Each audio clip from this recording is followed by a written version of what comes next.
Thank you so much. And first of all, I would like to thank ICT Academy and St. Claret College. It's really happy that I got this opportunity to spend some time with all of you. When I look at this topic, I think there are multiple words here, and probably we'll have to break each one of them to understand a little more of depth, starting from knowing what exactly is industrial revolution, and then getting into, there is a word called tomorrow. So maybe we had to look at what that means when we say tomorrow. And there is a word called workforce. So we will just try to see what that workforce is all about. Um, as much as possible, what I'm trying to do is whatever message I want to give, it will all be in the form of some stories or videos. As I said, right, we'll break down this topic and try to understand a little more in detail. And the first word I wanted to talk more about is the industrial revolution, the word industrial revolution. And more than me explaining in words, I thought video will make good sense because it has the color, it has the sound effect, and it can be crisp and it can give a lot more message. So let's first see this video and then we'll proceed.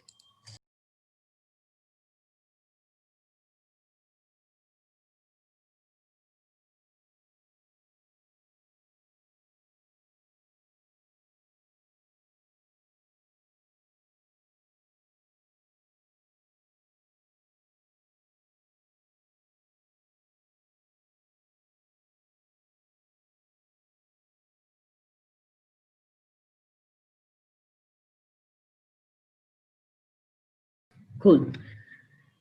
Okay, so that I think was that was a very good video to understand what exactly is industrial revolution, right? And one sentence which really caught my attention there was the sentence that if somebody is trying to avoid change, then it is highly possible that they are risking being irrelevant or being left out.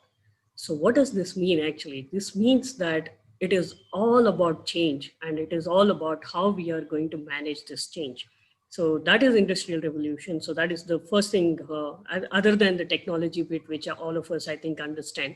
So that was one thing that I wanted to point fingers and share with you. The other two words which are there is one, there is a word called tomorrow in the topic. So one thing that I want to tell is while tomorrow is true, I think there is a lot of catch up for us to do today.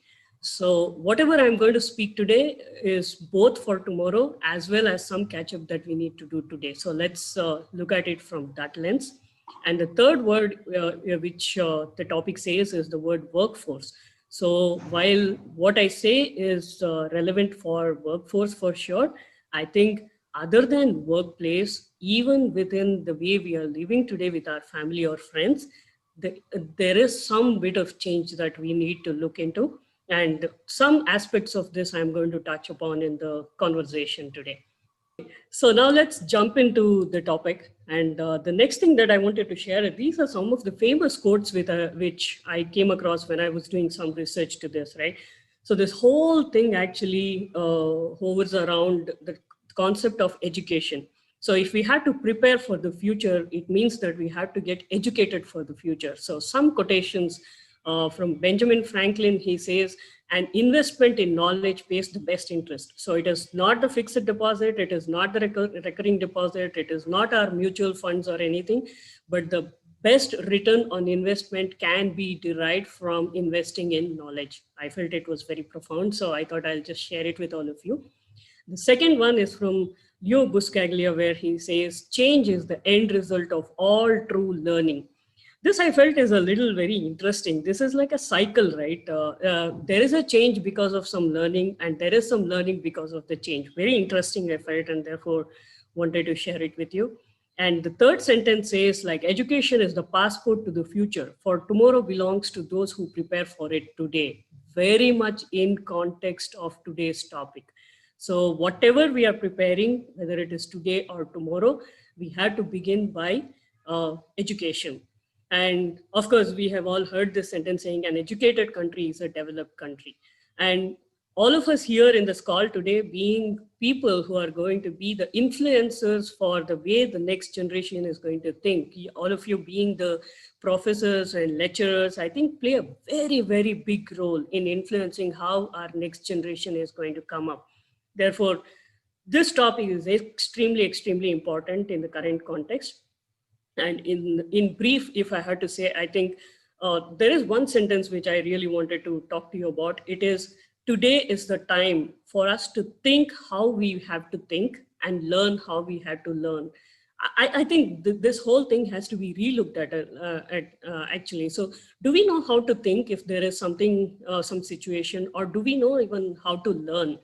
So keeping this sentence in mind, I was trying to see like, okay, this is a very, very vast subject, and how am I going to keep it in a very, very simple format and share whatever messages I want to give you? And that is when I came with this kind of a small pictorial representation of this whole thing. So the world is going to be looking like this, right? It is the VUCA world. I'm sure most of you would have heard this term VUCA world. VUCA is actually an acronym. V stands for volatile, U for uncertain, C for complexity, and A for ambiguity. So let me tell you, the world is going to be the VUCA world. It is actually right today. Today also when we speak, most of the startups today are in this VUCA world situation. And moving forward, this is only going to be more and more VUCA than less actually. Gone are those days where things were a lot more stable and everything was defined and fine.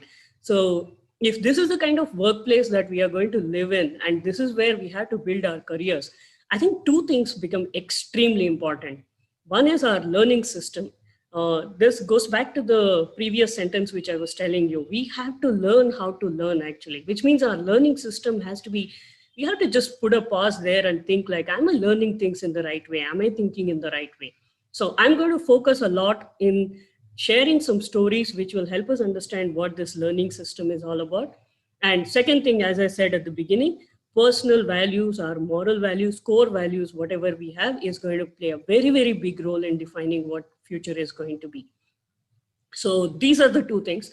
And as I said, everything will be like a story. So I'm going to share a lot of stories with all of you, short stories. So I hope you will find it interesting and you will be able to relate to what I'm saying. So let me start with my first story, right?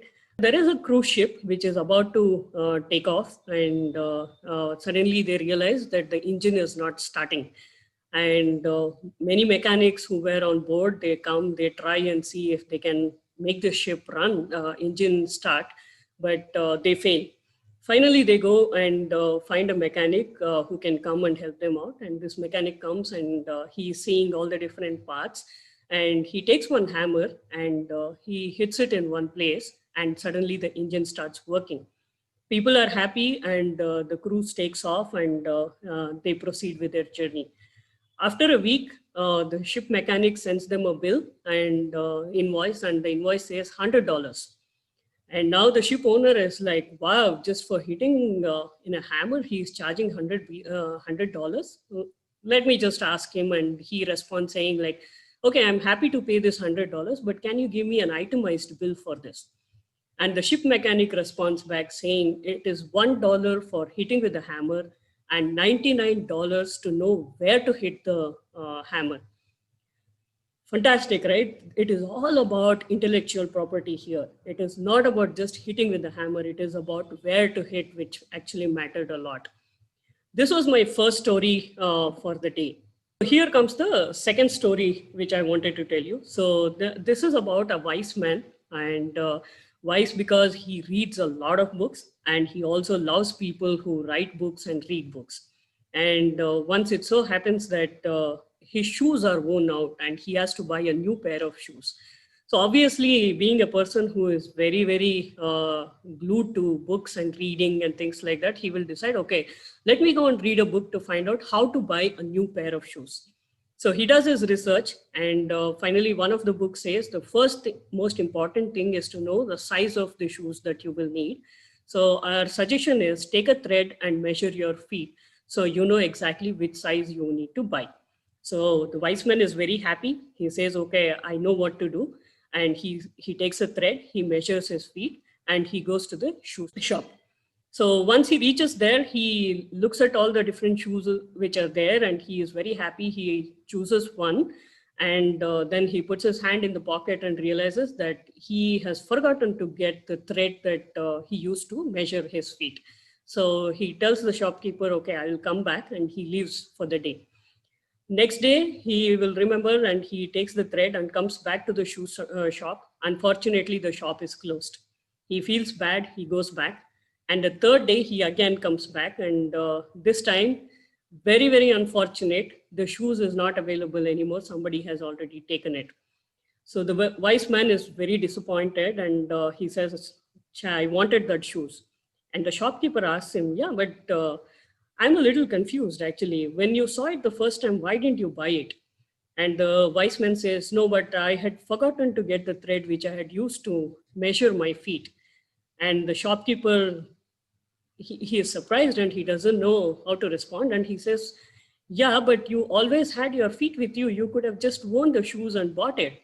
And finally, the shopkeeper says, my friend, to buy a shoes, you don't need any advice from books or threads or anything. All you need to do is have some bit of common sense. That's it. You just need a money, you just need some need, and you need to have some bit of common sense. And then the wise man realizes his mistake. These are the two stories that I wanted to first talk to you about. The two stories are clearly telling there is something to do with problem solving. I think what we have to learn is to understand what the problem is and think in the direction of solving the problem properly. So one of the key things that the next generation, the fourth industrial revolution generation, or even today, I think what we have to learn is theoretically whatever we study is fine, but practical application is extremely important, and problem solving is a very important competency that we have to learn. So in our learning system, I think one of the things that we have to teach our students is to solve problems.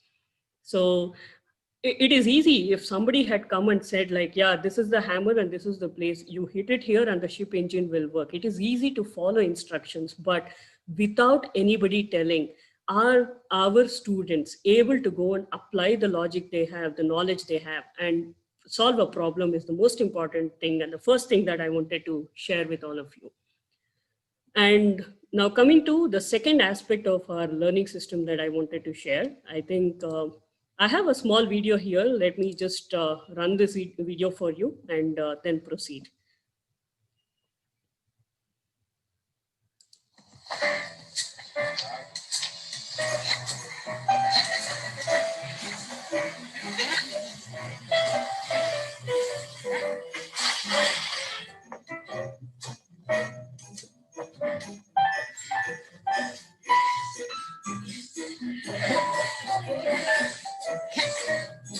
I will fast forward this video just in the interest of time.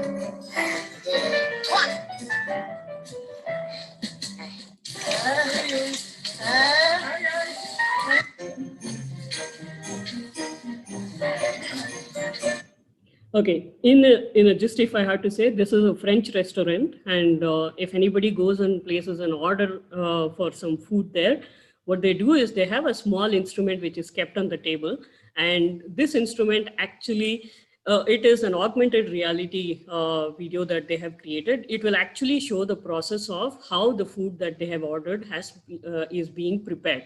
So by the time the video is over, the food arrives on the table. Very, very interesting way of keeping the customers active and not feel bored while they are waiting for their food, right? So this is one story that I wanted to share here. The second thing that I wanted to tell you is a very small story here. There was once a professor who was teaching in a college, and in one of the classes he comes and he takes a chair, puts it on the table, and he asks the class like, students, now I want you to prove that this chair doesn't exist.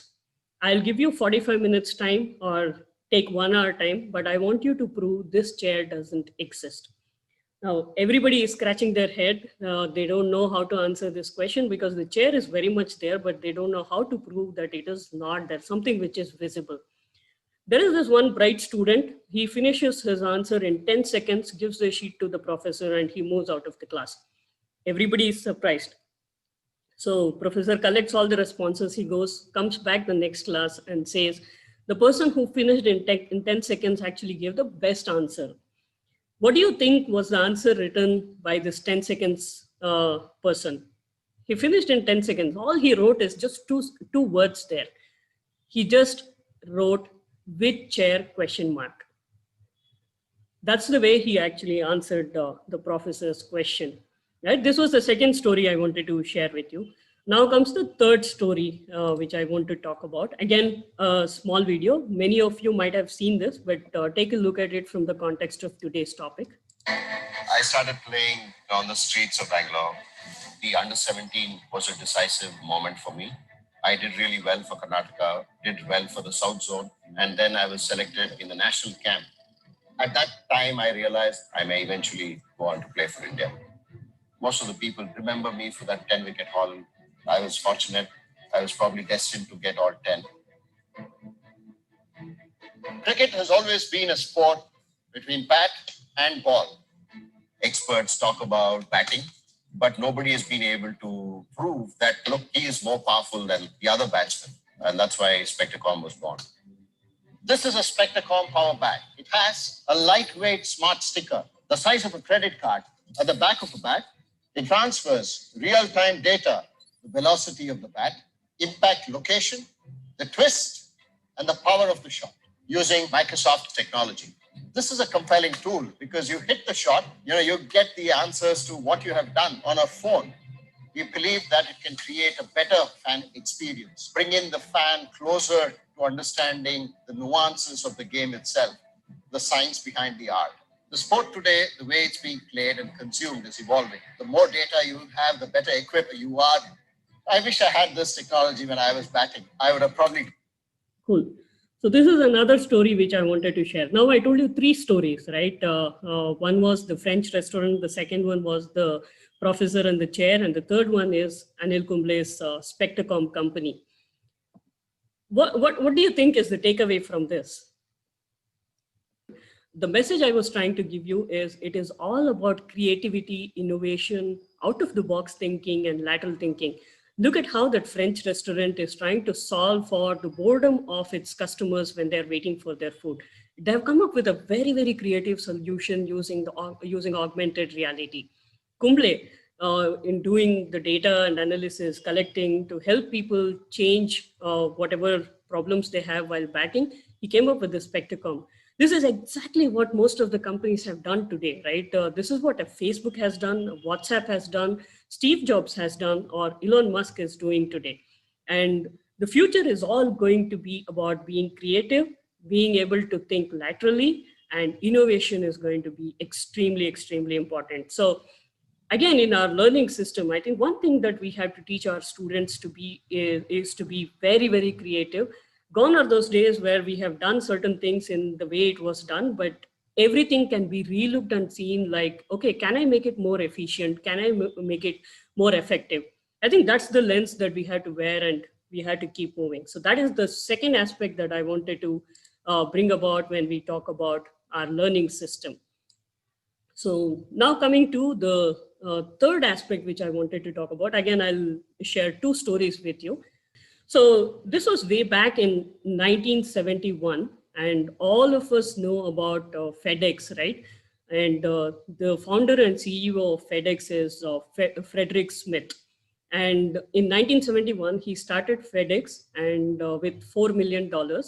And one thing that he wanted to do is bring a change in the way packages are delivered. He wanted to deliver all the packages within 1 day, anywhere in the world. And we are talking about 1971. So you can imagine 50 years back, things were very different. So 1 day delivery was like unheard. And he wanted to achieve this. He wanted another $91 million. And unfortunately, he couldn't get that money. And in 3 years, slowly, he realized that the company was slowly getting into the mode of bankruptcy. Almost in one single month, they lost about $1 million.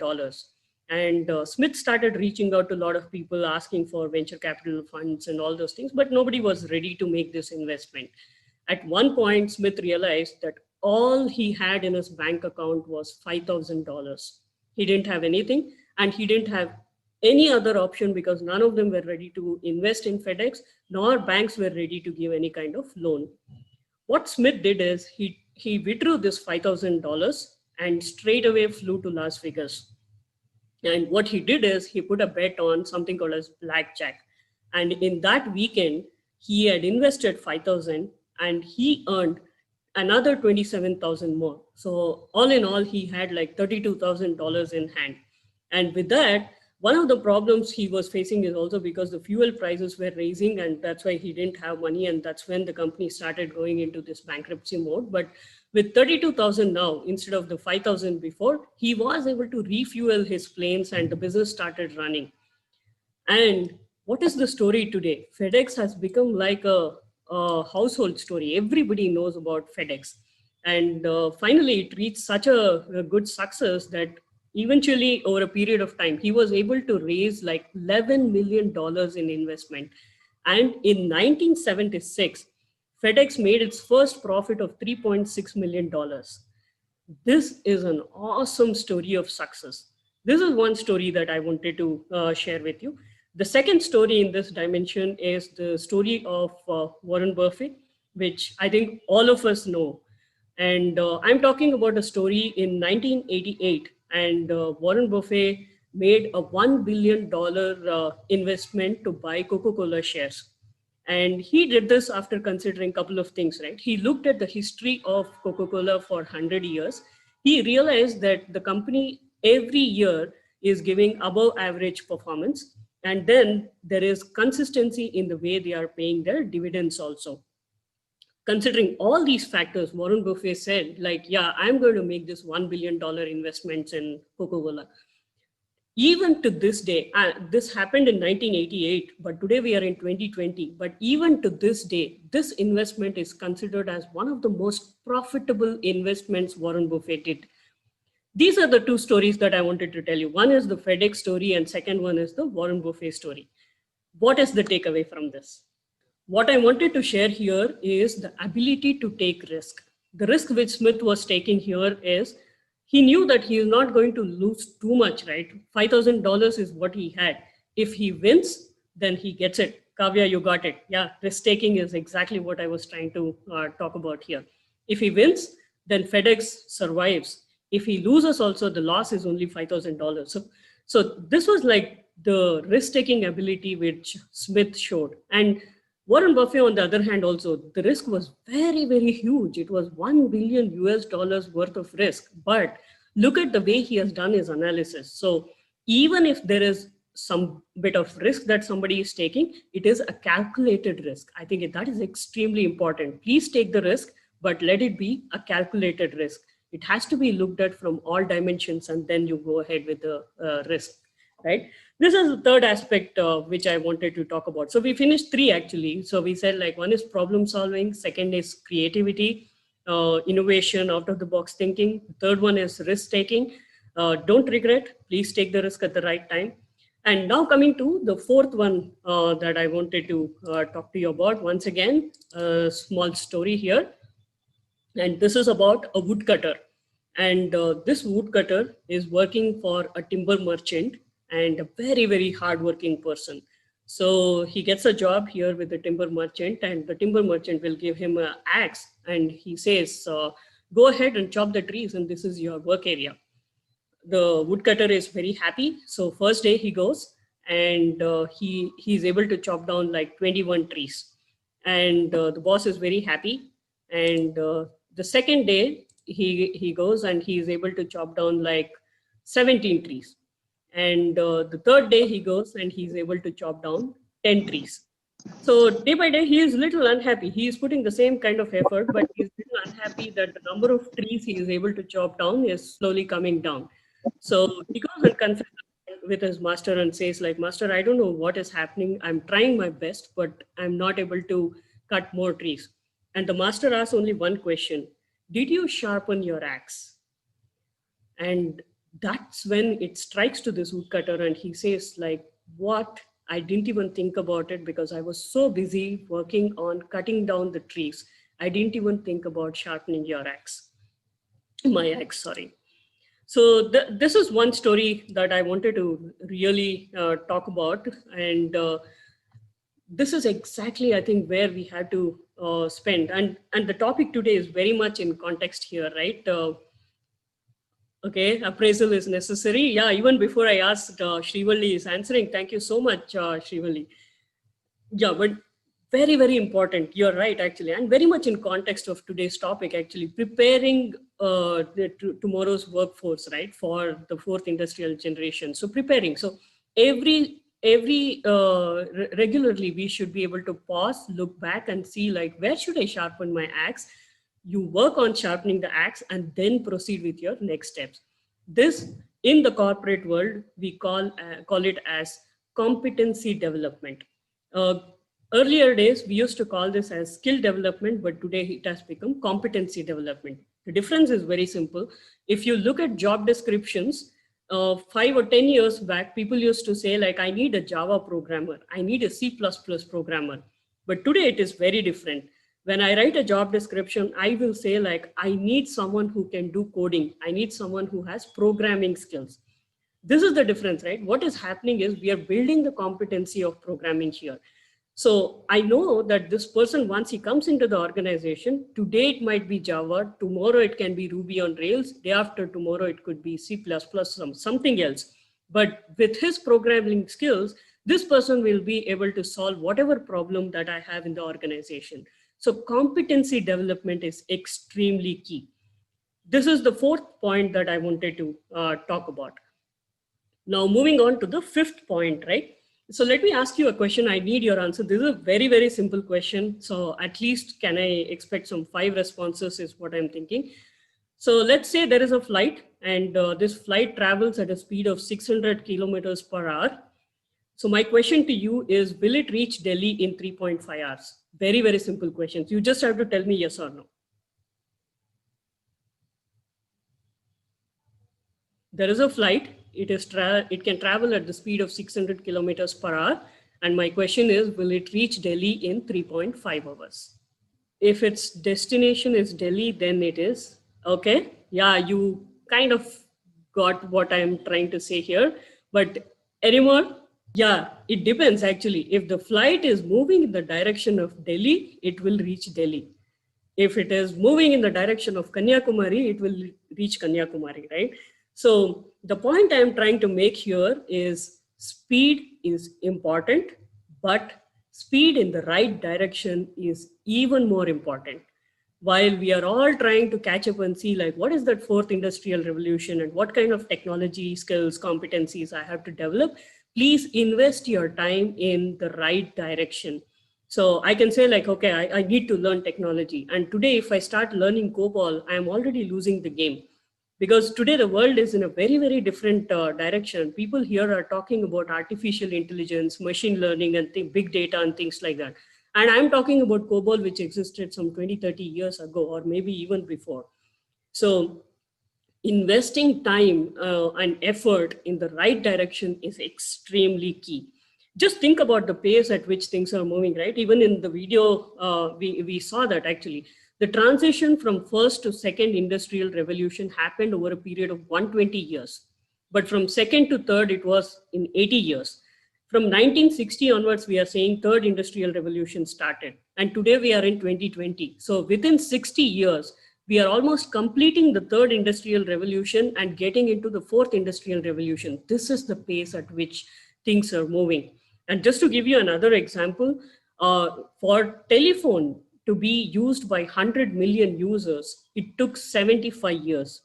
But for mobile phones, it took just 2 years to reach 100 million subscribers. Anybody wants to take a wild guess at how much time Pokemon Go took to get 100 million downloads?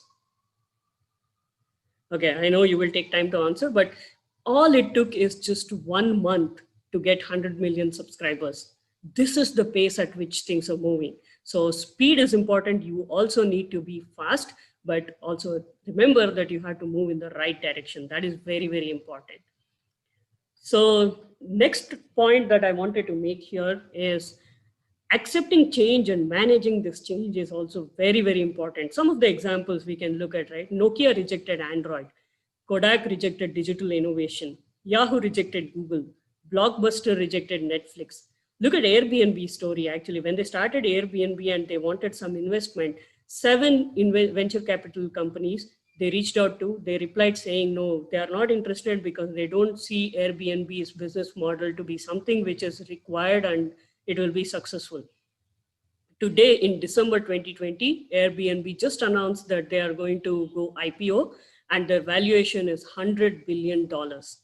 So it is very, very important, first of all, to identify that something is changing. Second, accepting that change. And the third thing is managing and reacting to that change. These are some of the points that I wanted to talk to you from a learning system perspective, right? So in short, if I had to say, this is the pictorial representation of that. 6 aspects, there are many more actually, but I felt these 6 are very, very important. Problem solving, creativity, competency development, accepting change and managing it, risk taking, and speed and velocity. So in the 2 things that I was talking to you about in the VUCA world, there is something that we had to relook at from a learning system perspective. These are the 6 things that I wanted to talk to you. Now, coming quickly to the second part, which is the personal values part. Again, if you see the word cloud here, you can see a lot of words there. It is talking about commitment, efficiency, resourcefulness, ambition, teamwork, and all.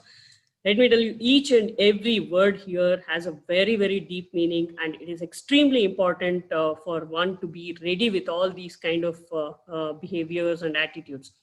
But out of this, I wanted to call out 3 things mainly. One is stress management, second is empathy, and third thing is ethics and integrity. So let's look at stress management, right?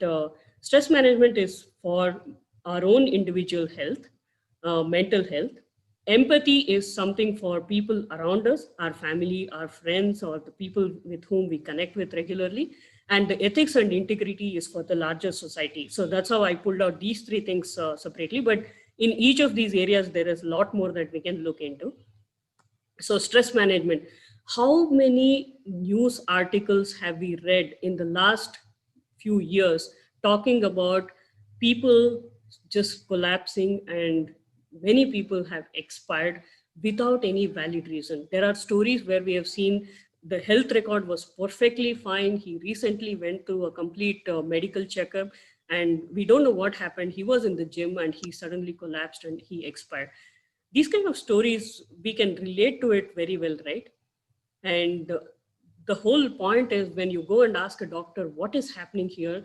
One answer that we get is, this is because of stress management. I know of a personal story where like one of my friend, her husband was in sales and marketing job, completely a lot of travel, at least 25 days in a month he used to travel. And in this whole travel thing and with the commitment he had and extra working that he was doing, he didn't take care of his health and his food habits were not to the best of what it should be, extremely stressed out.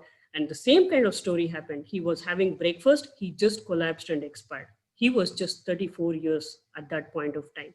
So friends, one thing that I want to really call out is while all this industrial revolution and everything is happening, please take care of your individual health and wellness. It is extremely important. The second aspect here is the empathy. So one story quickly here, and this is my personal story. Like every month, we generally send a WhatsApp message to a local medical stores here, and we give him a list of tablets that we need. I stay with my in-laws. We have old people at home. So regularly there are some medicines that we need. So we send him a WhatsApp message and say like, hey, these are the medicines that we need from you. And this time when we did that, he replied saying, yeah, I have some of these things, but I don't have enough quantity that I can supply this for you for next 1 month. So if you give me like 2-3 days time, I will definitely procure and send it across to your house. And I said, okay, fine. And immediately the next question the shopkeeper asked me is like, but do you have medicines for today and tomorrow? That is empathy. It is not just about servicing and saying, he could have kept quiet actually. He could have said like, okay, in 3 days I will get it and I'll send it to them. But he asked that is care, that is concern. So empathy is all about understanding what the other person is seeing, feeling, hearing. We want them to see the best things, hear the best things, and feel the best things. So this world is not just about me, but it is all about us. There are so many other people, 130 billion people in this world, and I think we have to respect each other, and we have to know that they are also human beings and they are also here to live and stay. So show that empathy to all the fellow beings around you. The third thing that I wanted to talk about is this ethics and integrity, right? Look at what is happening in this world today. Just don't we have a social responsibility to say like, yeah, whatever we are doing, it is all for the good of the future generation. I felt really extremely sad when I looked at this COVID situation. For a 10-day hospital stay, the bills were coming to about 10 lakh rupees for many people. It just amazes me. I don't know where are we heading actually. Is the world going to be only about competition, revenue, profit generation? Definitely no. I think COVID has taught us a lot of things. We have a better way of living. We have to respect our family members. We can stay without domestic help. I know parents actually, they had small kids and they didn't know how to change diaper for their baby actually, because they were depending so much on the ayahs who used to be with them and take care of this. So let's learn that the world is not just about technology. Industrial revolution is happening. We will do whatever is required there, but at the same time, we will be good human beings as well, right?